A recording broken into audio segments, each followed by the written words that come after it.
प्रिय विद्यार्थियों, हम कवि मैथिली शरण गुप्त की यशोधरा काव्य के विषय नारी भावना और यशोधरा चरित्र के बारे में पढ़ रहे थे। अब हमारा जो अगला पॉइंट है यशोधरा के चरित्र का, उस चरित्र में नौवां जो चरित्र चित्रण है, नौवां पॉइंट, उसमें विश्व के लिए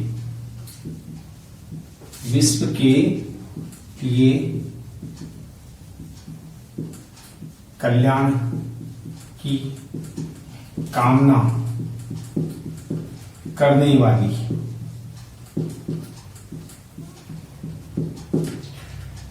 विश्व के लिए कल्याण की कामना करने वाली, ये भी इसकी चरित्र के यशोधरा के काव्य में, यशोधरा काव्य में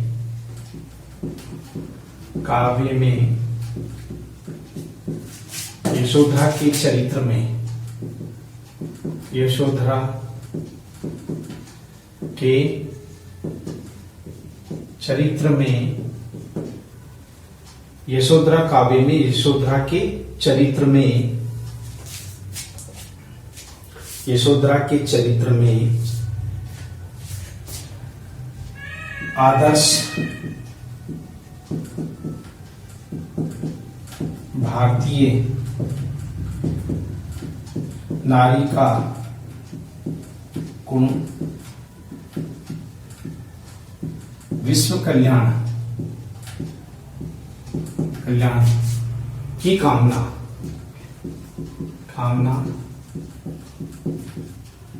प्रथम है। यानी यशोधरा काव्य में, यशोधरा के चरित्र में आदर्श भारतीय नारी का गुण, विश्व कल्याण की कामना प्रथम है। गुप्त जी ने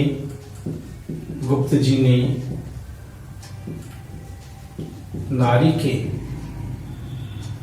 चरित्र में,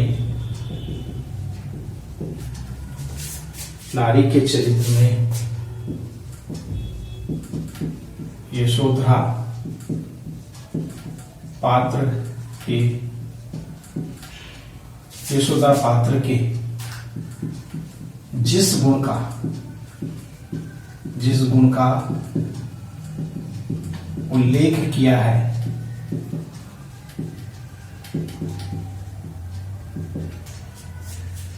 गुप्त जी ने नारी के चरित्र में यशोधरा पात्र के जिस गुण का उल्लेख किया है, वह है त्याग, सेवा, समर्पण। त्याग, सेवा, समर्पण भाव से युक्त है।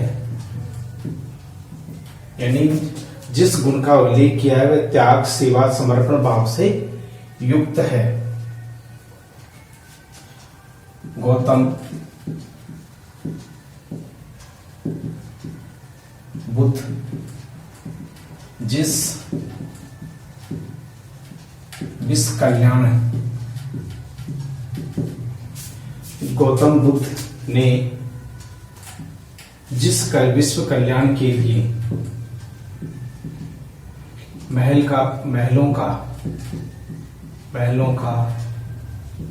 महलों के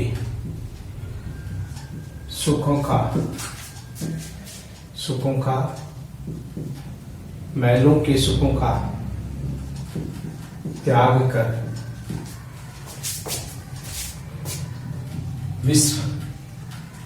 विश्व कल्याण के लिए जिस पथ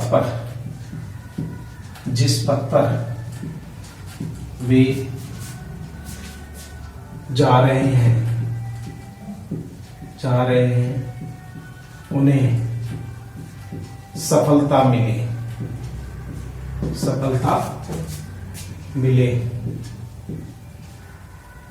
यही कामना करती है।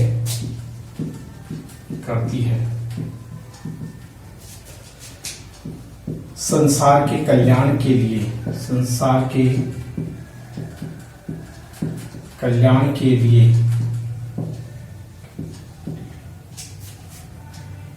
संसार के कल्याण के लिए यशोधरा का त्याग, यशोधरा का त्याग सराहनीय है, सराहनीय है, सराहनीय है।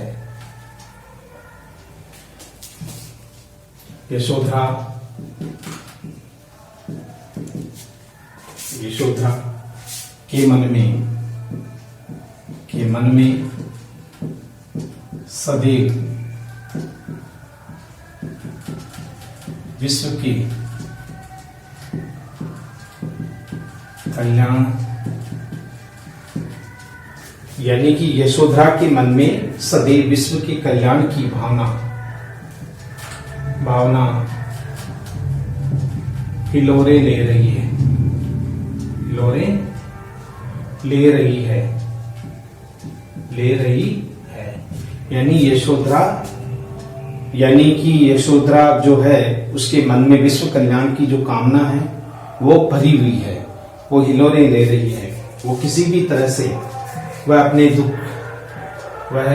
दुख को भूलकर, वह अपने दुख को भूलकर, वह अपने दुख को भूलकर संसार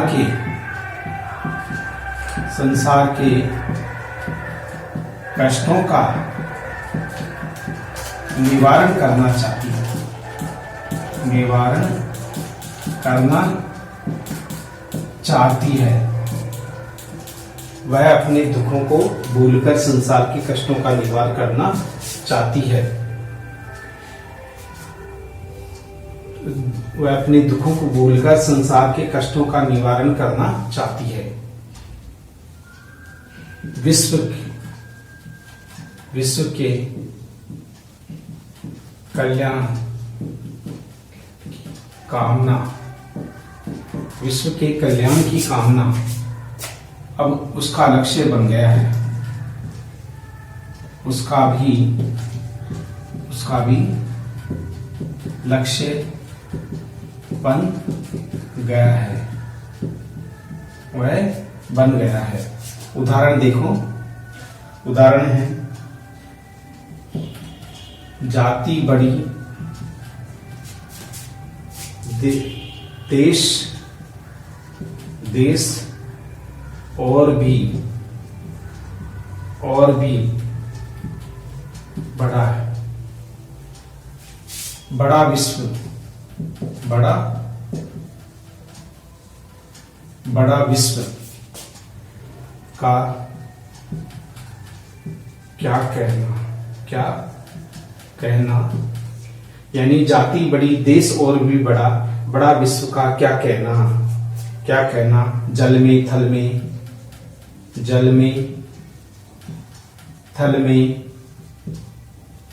में गगन में मैं हूं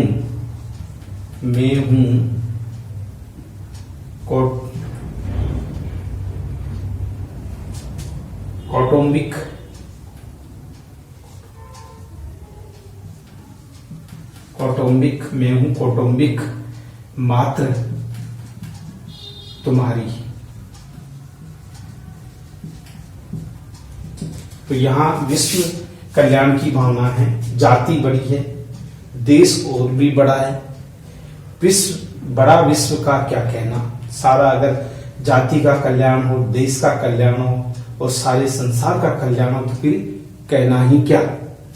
जल में थल में गगन में मैं हूं कौटुंबिक मात्र तुम्हारी, अर्थात वो ये कहती कि मैं भी इस संसार का एक हिस्सा हूं, एक भाग हूं, जो यही चाहती है कि वो सारे संसार का कल्याण करे, सारे संसार के कल्याण में अपने आप को समर्पित कर दे। यही यशोधरा का उद्देश्य है, यही यशोधरा बताना चाहती है। यह हमारा 9वां पॉइंट था, जिसमें यशोधरा के लिए, यानी यशोधरा ने सारे संसार के लिए अपना दुख भूल करके, अपनी पीड़ा को भूल करके वो संसार की कल्याण में अपने आप को समर्पित कर देना चाहती है। अब हमारा 10वां जो पॉइंट है, जो उसके जीवन चरित्र को उल्लेखित करने वाला है, चरित्र को उल्लेखित करने वाला है, वो चरित्र है 10वां हमारा, वह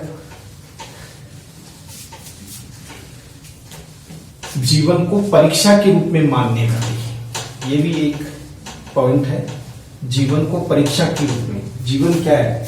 हमारी हर समय परीक्षा लेता है। हमारे जीवन में बहुत सारे संकट आते हैं, वो संकट जो है वो हमारी परीक्षा की घड़ी होती है, जिसमें हमें मुकाबला करना पड़ता है। तो इस तरह से 10वां जो पॉइंट है वो है जीवन को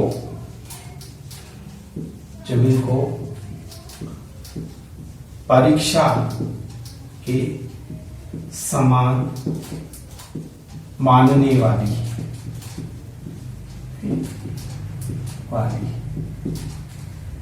जीवन को परीक्षा के समान मानने वाली।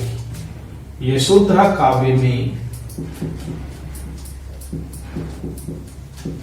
यशोधरा काव्य में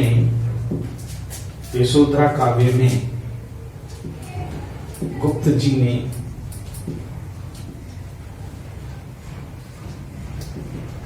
यशोधरा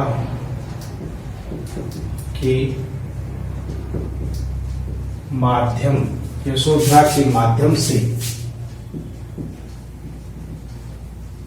जीवन को परीक्षा के समान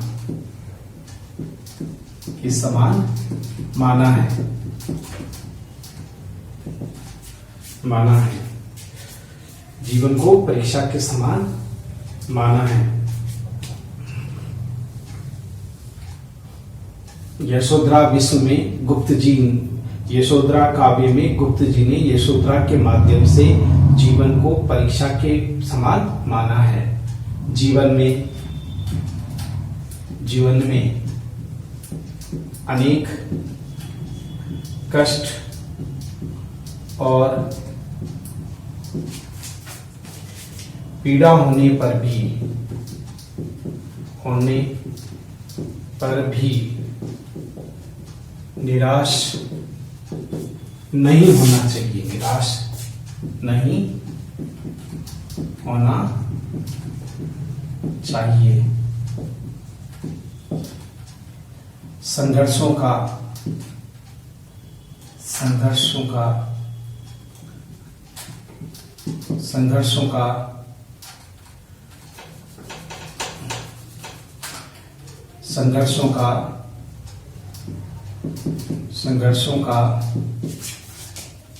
डटकर मुकाबला करना चाहिए। जीवन की हर घड़ी एक परीक्षा है। जीवन की हर घड़ी एक परीक्षा के समान है। एक परीक्षा के समान है। यशोधरा भी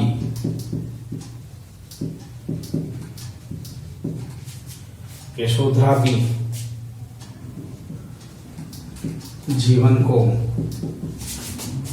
परीक्षा के समान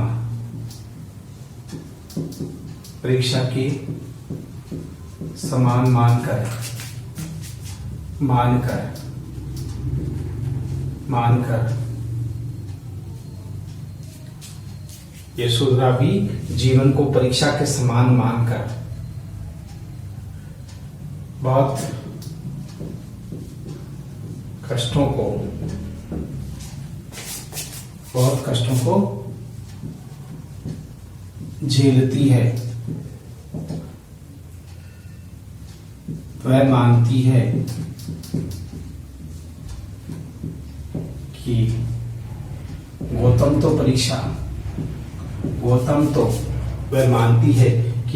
तो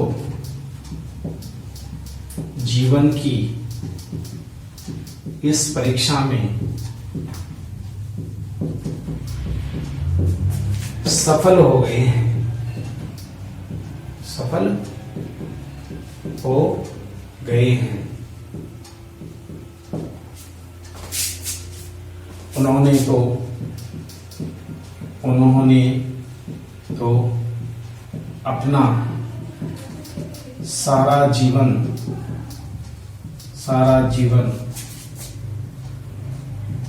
मानव कल्याण के लिए समर्पित कर दिया है। मानव कल्याण के लिए समर्पित कर दिया है। उन्होंने अपना सारा जीवन मानव कल्याण के लिए समर्पित कर दिया, किंतु आज यशोधरा के सामने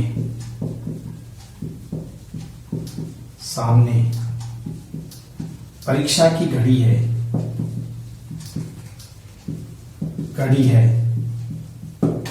आज यशोधरा के सामने परीक्षा की घड़ी है।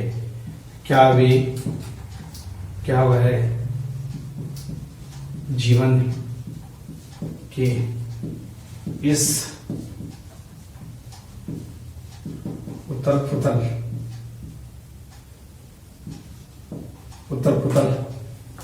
से मुक्त हो सकेगी?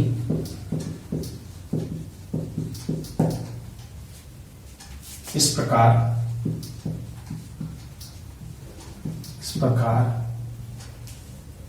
यशोधरा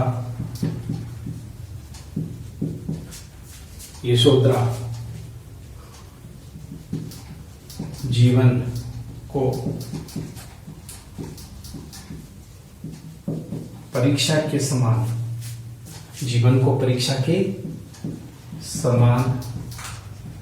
मानते हुए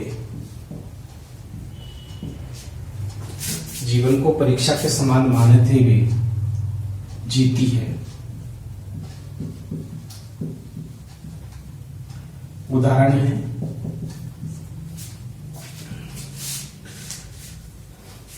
प्रिय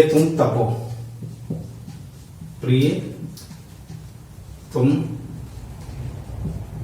तपो सहु में भरसक देखो भरसक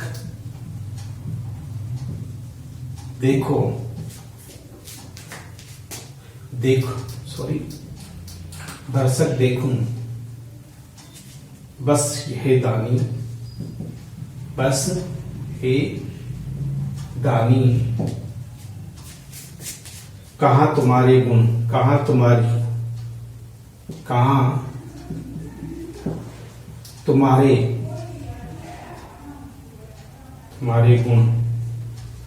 गुण गाथा, कहाँ तुम्हारे गुण गाथा में मेरी करुण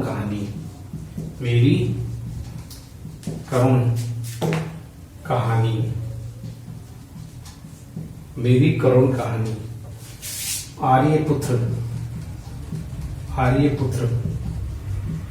आर्यपुत्र तो दे चुके परीक्षा,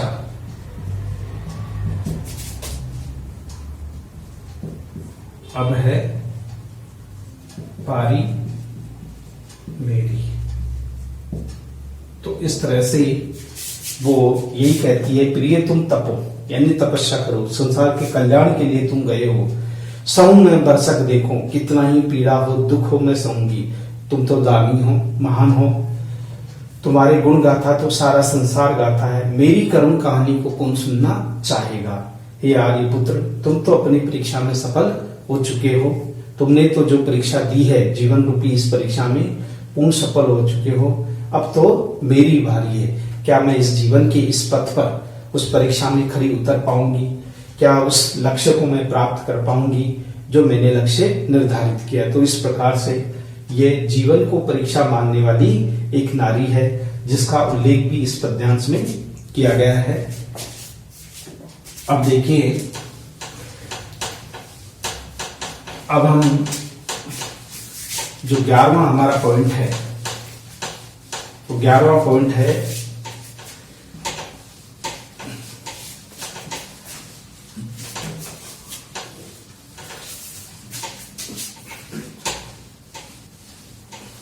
यानी यशोधरा को रूप गर्व के प्रति उपेक्षा का भाव भी हो जाता है। तो ये भी एक मुख्य बिंदु बनता है, यानी अपनी सुंदरता पर उसे ईर्ष्या हो जाती है बाद में, जब गौतम बुद्ध चले जाते हैं। तो ये भी एक है। यशोधरा को 12वां पॉइंट है,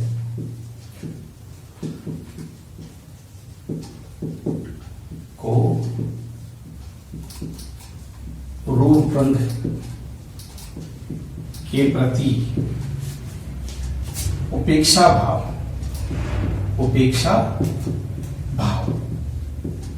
ये भी उत्पन्न हो जाता है यशोधरा के इस काव्य में। यशोधरा अपने आप से उपेक्षा करने लगती है। कैसे कि उपेक्षा भाव कि वो जिस अपने रूप सौंदर्य के ऊपर गर्व करती थी, संसार भर में जिस सुंदरता की चर्चा होती थी, गौतम बुद्ध ने उसे तुच्छ समझ करके, उसे बेकार समझ करके, निरुद्देश्य समझ करके, अर्थात उसका परित्याग कर दिया। तो उस सुंदरता का क्या महत्व है? अर्थात गौतम बुद्ध के चले जाने के पश्चात जिसे यशोधरा को अपने रूप गर्व पर, जो सौंदर्य के ऊपर जो गर्व था, वो पूरी तरह से मिट जाता है। और वो ये कहती है कि वास्तव में मैं कौन से उस काल्पनिक जीवन में जी रही थी कि मुझे अपनी सुंदरता पर गर्व था, किंतु वास्तव में अब मैं पहचानी हूं कि सुंदरता नाम की कोई चीज नहीं है। ये तो समय आने पर सब कुछ नष्ट हो जाता है, समाप्त हो जाता है। तो यहाँ पर यशोधरा के रूप उनके प्रति उपेक्षा भाव। यशोधरा काव्य में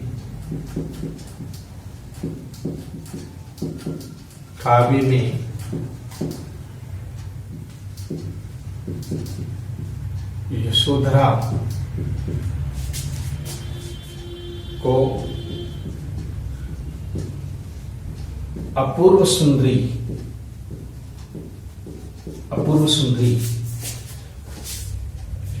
माना गया था। यानी यशोधरा काव्य में यशोधरा को अपूर्व सुंदरी माना गया था। उसके सुंदरता की चर्चा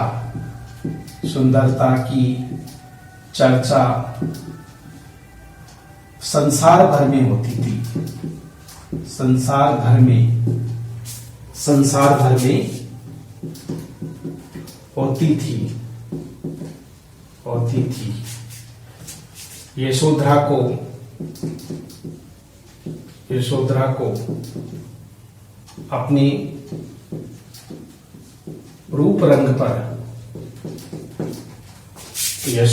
अपने रूप रंग पर बड़ा गर्व था,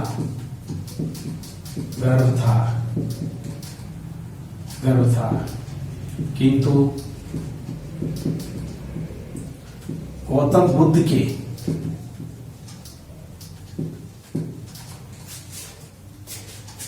सिद्धि मार्ग पर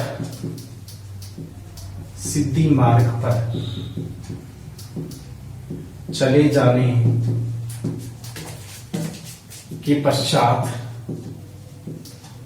पश्चात उसे रूप रंग के प्रति उपेक्षा भाव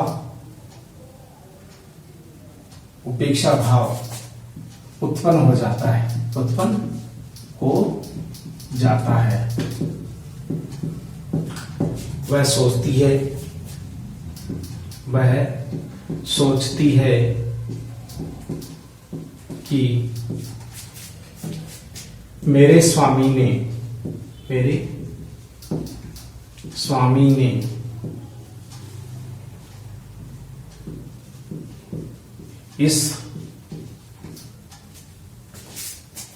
वह सोचती है कि मेरे स्वामी ने इस रूप रंग को त्याग दिया तो मेरे लिए भी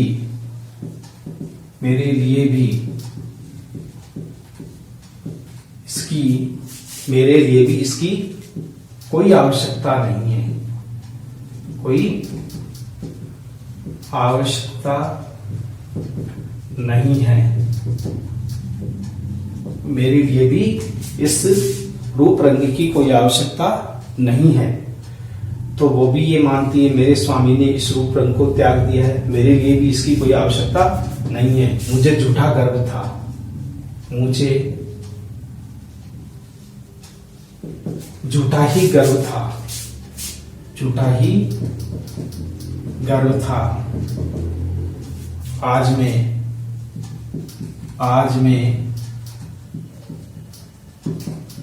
जान पाई हूं कि समय के साथ सुंदरता भी नष्ट हो जाती है।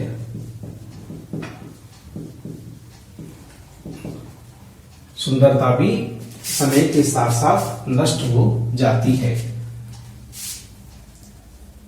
इस सत्य को मेरे प्रियतम ने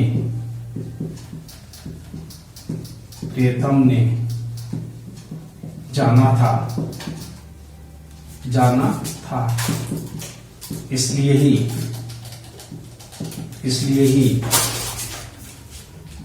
ही उन्होंने मेरा त्याग किया। इसीलिए उन्होंने मेरा त्याग किया। तो यशोधरा काव्य में यशोधरा को अपूर्व सुंदरी माना गया था। उसकी सुंदरता की चर्चा संसार भर में होती थी। यशोधरा को अपने रूप रंग के प्रति बड़ा गर्व था, किंतु गौतम बुद्ध के सिद्धि मार्ग पर चले जाने के पश्चात उसे रूप रंग के प्रति उपेक्षा का भाव उत्पन्न हो जाता है। वह सोचती है कि मेरे स्वामी ने इस रूप रंग को त्याग दिया है, तो मेरे लिए इसकी कोई आवश्यकता नहीं है। मुझे झूठा ही गर्व था। आज मैं जान पाई हूं कि समय के साथ सुंदरता भी नष्ट हो जाती है। इस सत्य को मेरे प्रियतम ने जाना था, इसीलिए उन्होंने मेरा त्याग किया। इस प्रकार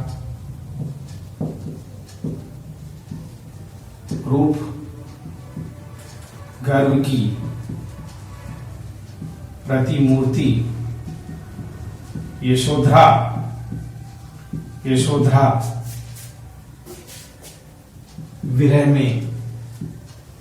विरह से भर उठती है। क्या कहती है, अब इस पद्यांश में देखिए, इस उदाहरण में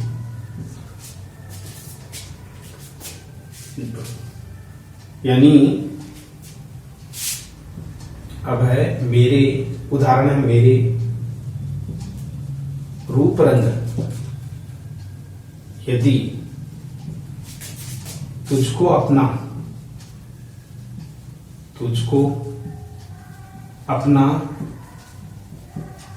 गर्व रहा है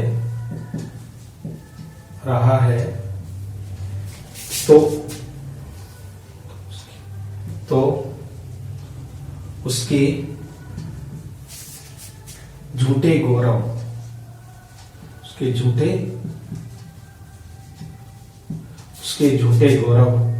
का तूने झूठा भार सहा है। झूठा भार सहा है।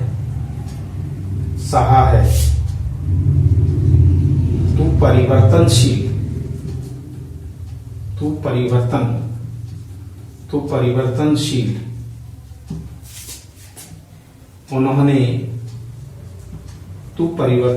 उन्होंने कितनी बार कहा है, कितनी बार कहा है। ये यशोधरा है जो रूप गर्व पर अपने को कहती थी, लेकिन ये रूप गर्व झूठा था। तूने जो कुछ भी रूप गर्व का जो भार सहा है, जिसके ऊपर तुझे गर्व था, वही रूप सौंदर्य तेरे पति को नहीं भाया और तेरा परित्याग कर दिया।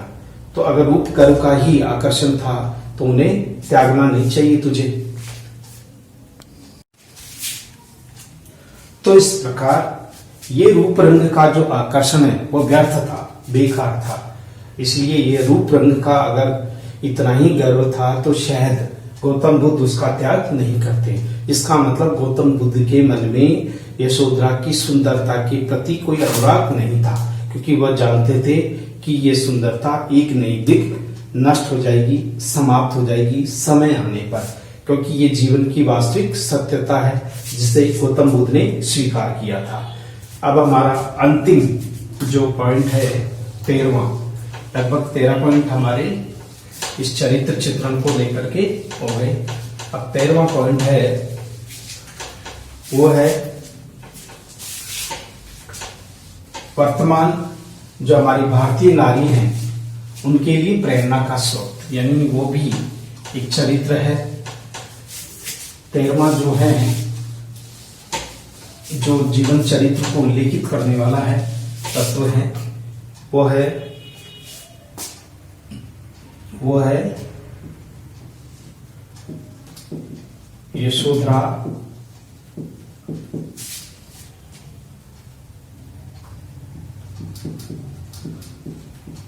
भारतीय नारी के लिए प्रेरणा।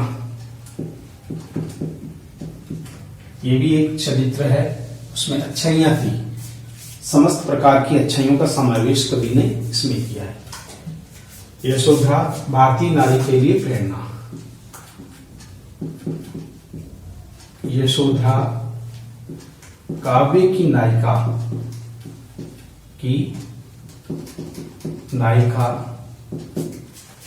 के चरित्र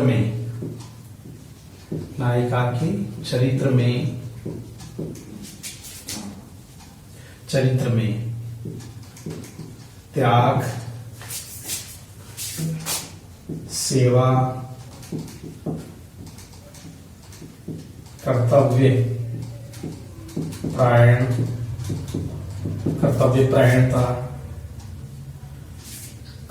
परायणता, पति धर्म का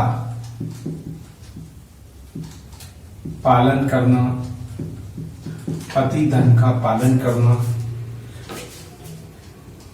स्वाभिमानी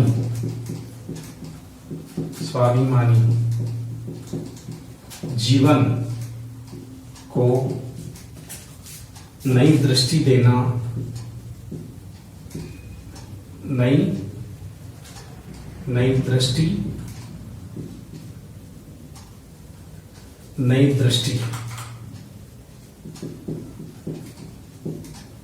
दृष्टि देना, स्वाभिमानी जीवन को नई दृष्टि देना,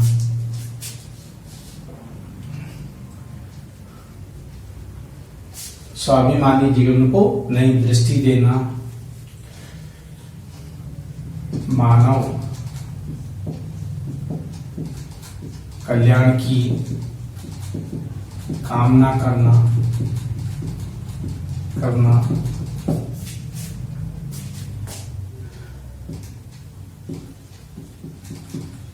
कष्टों को मूक रहकर सहन करना, यानी कुछ बोलना नहीं, कष्टों को मूक रह करके सहन करना, आदि गुण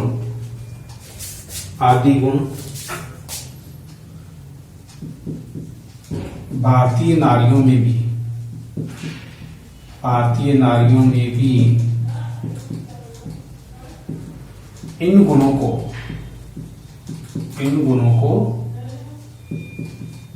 देखा जा सकता है, देखा जा सकता है, देखा जा सकता है। यशोधरा का चरित्र, यशोधरा का चरित्र भारतीय आदर्श नारी का चरित्र है,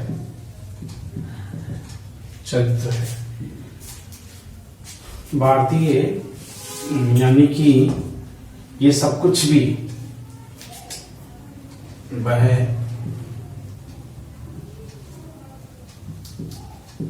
पुरुष के सहयोगी बनकर, वह पुरुष के सहयोगी बनकर जीवन को सुखी और समृद्ध बनाना चाहती है, सुखी और समृद्ध बनाना चाहती है।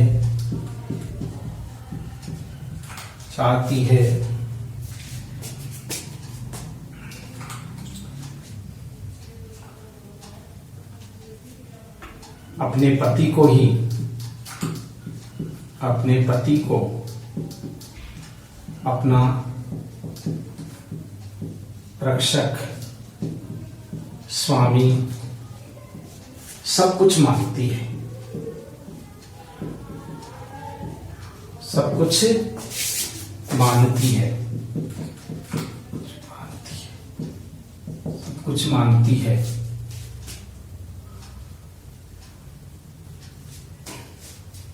अपने स्वाभिमान यानी अपने स्वामी को ही सब कुछ मानती है। गौतम बुद्ध के प्रति कोई शिकायत नहीं, गौतम बुद्ध के प्रति कोई शिकायत नहीं है। वह अपने भाग्य को ही दोष देती है,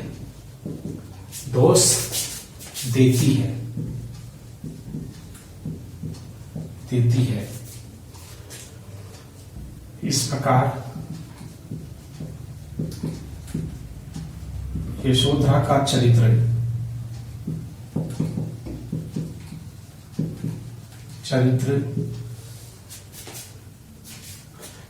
का ये उज्जवल पक्ष है। तो इस तरह से ये भारतीय नारी के लिए वो प्रेरणा बन करके आती है। इसका उदाहरण लिख लो। उदाहरण है, अंतिम है ये अर्ध विश्व में व्याप्त शुभाशुभ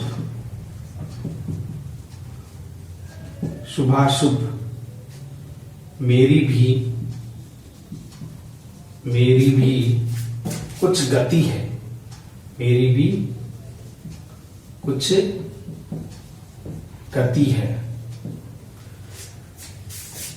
मैं नहीं अनाथ, मैं भी नहीं अनाथ, मैं भी नहीं अनाथ। जगत में मेरे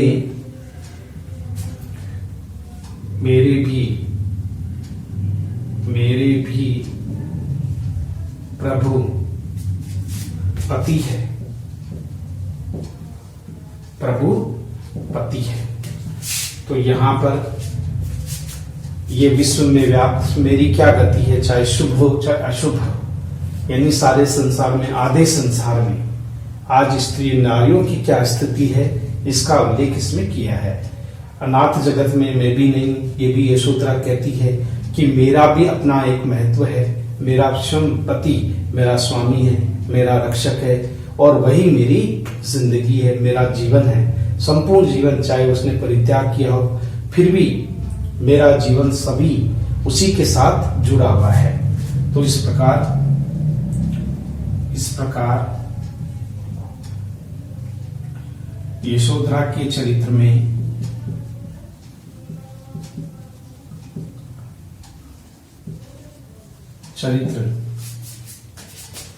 एक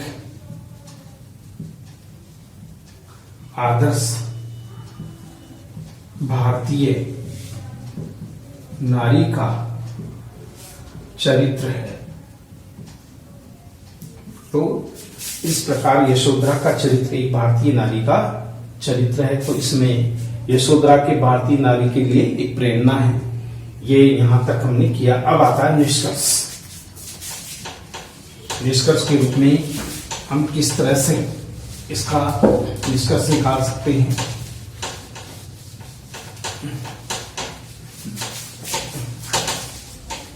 निष्कर्ष बहुत ही जो है वो पॉइंटों के आधार पर हम ये कह सकते हैं इस प्रकार।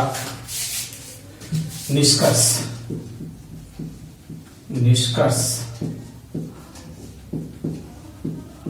इस प्रकार यशोधरा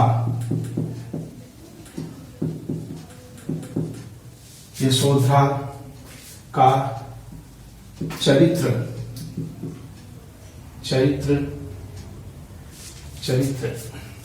इस प्रकार यशोधरा का चरित्र एक आदर्श नारी का कोमल चरित्र है। कोमल चरित्र है जिसमें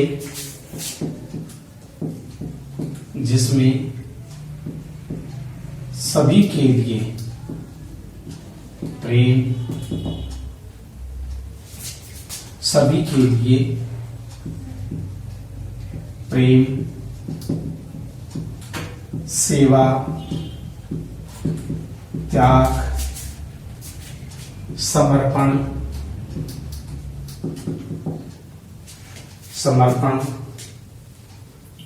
प्रेम, सेवा, त्याग, समर्पण, कर्तव्य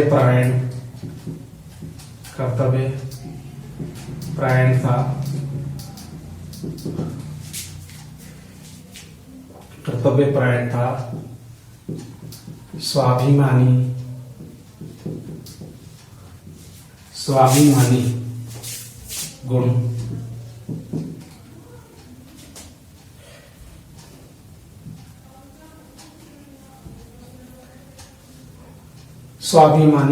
गुण,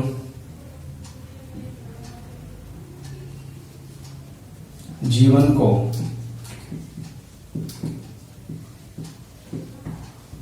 परीक्षा के समान, जीवन को परीक्षा के समान मानकर संघर्ष करने वाली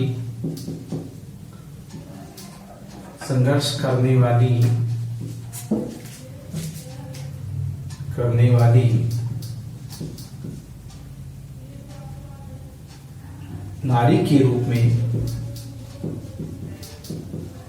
रूप में यशोधरा ने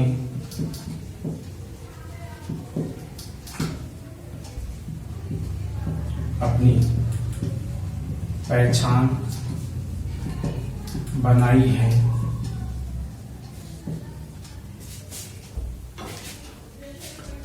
गौतम बुद्ध के समान वह भी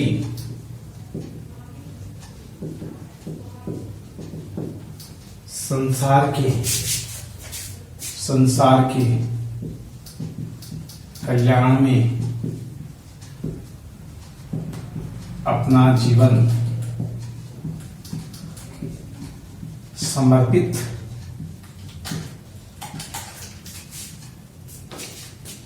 कर देती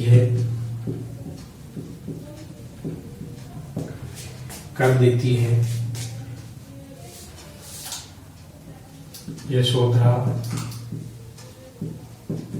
का चरित्र, यशोधरा का चरित्र भारतीय नारियों के लिए, भारतीय नारियों के लिए एक प्रेरणा स्रोत है, प्रेरणा स्रोत है।